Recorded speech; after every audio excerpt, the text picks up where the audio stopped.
All right, y'all. I have finished kind of all of my. Why does it always do this? I have finished all of my note making process and have went through all of my arrangements and kind of fixed them, tweaked them, listened to my notes, and made all of these changes. So I want to kind of show you what I've done to the beat that's from this video up here that I did on my arrangement view, and kind of show you how I took it from this arrangement all the way to this arrangement. But before we get into it, I am looking for extra sets of ears. If you would be willing to listen to some of the songs off of the album, give me some super constructive, almost ruthless feedback, I would love that. In the past, I've never really invited people to listen to my stuff before I put it out, and I feel like that was kind of a mistake. I want extra sets of ears so somebody can be like, oh, that doesn't sound right, or this sounds great, or I don't really notice what you're noticing. Like, what's the goal for this? So if you're willing to give me some super constructive, ruthless feedback, that would be super awesome. So yeah, let's get into this. I don't want to make this video super long. I'm not going to show you exactly how I did everything, but I will tell you what I did.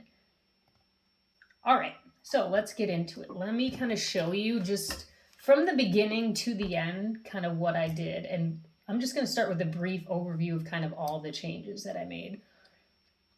So first obvious changes that I made is I cut the beat down from like 5 minutes to like 3 minutes and 45 seconds. Biggest part that I cut out was this kind of middle bridge here, which I felt like was just getting a little bit too long. I cut a lot of that out, but then added in more of the vocals at the end.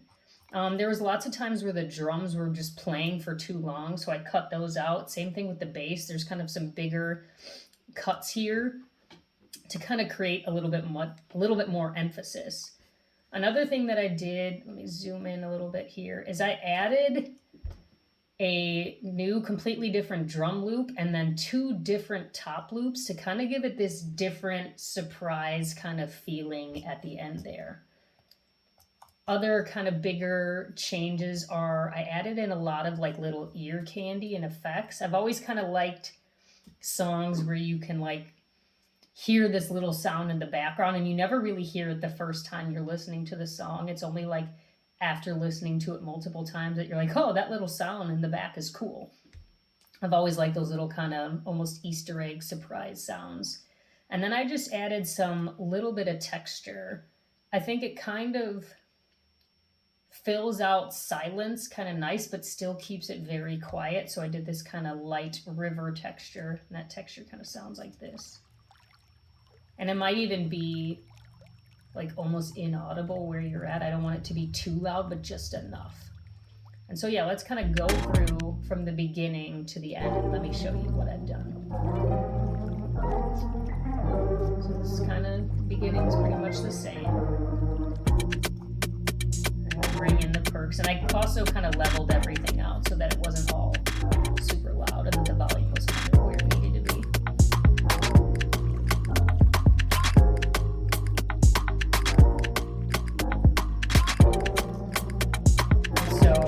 Listen to kind of this part that's coming up right here because I did something to kind of create this transition.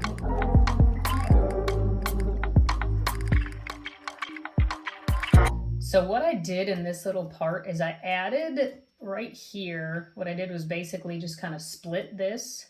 No, undo that. And then I added a plugin called Delay Eternity. And then I just automated it on and off for this little part and just froze it to kind of create this like stuttery groove.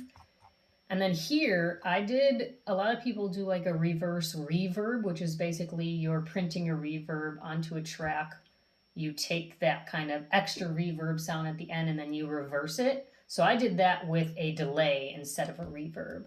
And so just by itself, this kind of reverse delay sounds like this. It's got a little bit of reverb on it, but when you put those two together, it kind of creates this nice buildup of tension that leads straight into the hook. And I always like kind of those little bits of like tension and like really focused in sounds where it's like only 2 sounds are playing. So I cut mostly everything else.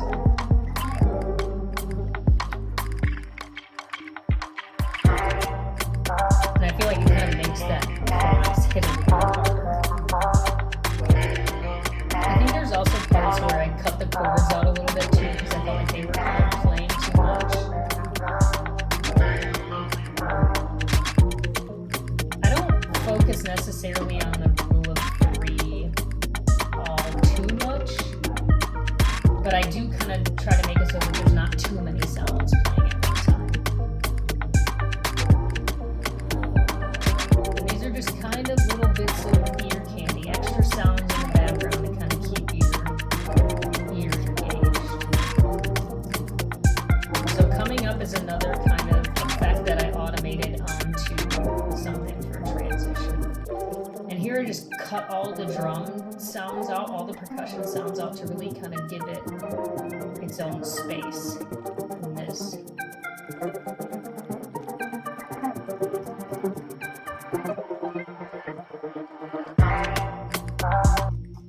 So same kind of concept that I did with the drums earlier is I printed an effect on there. The drums I used a delay effect, and for this I use something called effects fragments, which is kind of like this very cool granular filter plugin that can affect like pitch and the grain size, grain volume, the filter. I love it. It's fucking awesome. It's from Arturia. Great plugin. But I printed that on to kind of give it this little stuttery effect in coordination with that same kind of reverse delay tail to really bring it into the chorus. And then I didn't want this chorus to be the exact same. So like we have these same drum sounds, same chord sounds, same hat sounds, a little bit of ear candy, but now it's moving into the bridge. And if you can see here, I actually started to chop up those vocal sounds because I didn't want it to be the same repeating vocal over and over and over again. So that sounds like this.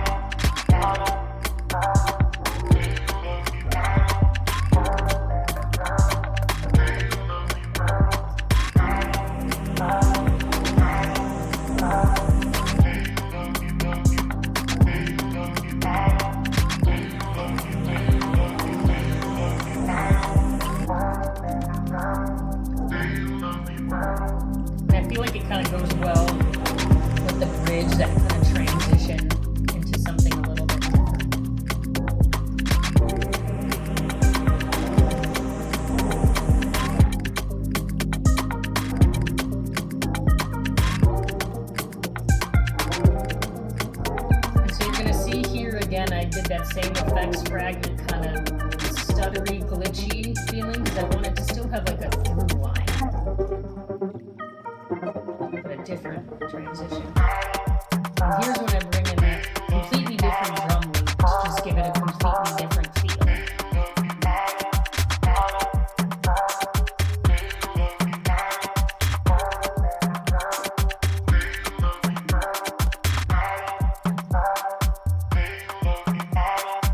Some nice complete silence for transition, just the vocals.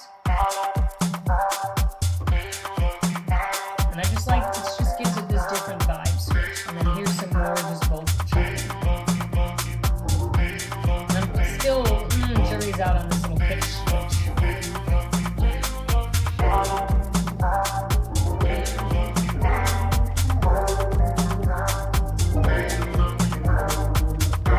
The last thing is I just have this fade out from the song tempo of, I don't know why I got set to 119, but for some reason that's not the pitch of this song, so let me fix that.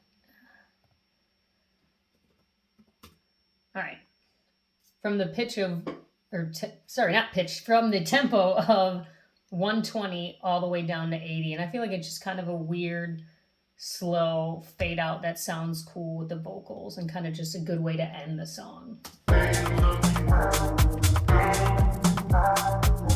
well as kind of fading out some of these instruments at the same time.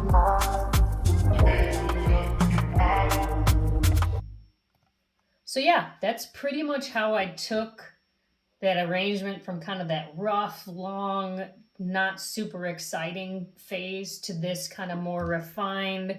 It's got some ear candy, got some transitions, got some automation, some effects, something to kind of keep the listener more engaged. So that's it for today. I wanted to just be kind of super quick explanation of kind of how I fix things, how I do things. And again, if you want to be an extra set of ears, I would super appreciate it. It would be dope if you could do that. You can drop me a comment. If there's anything that you see from this song that you're like, oh, this could be fixed, drop a comment below. Let me know right now. And then if you want to hear any other songs, you can either drop a comment and we can connect, or my email is in the description. Just shoot me an email. But yeah, thank you for watching and peace.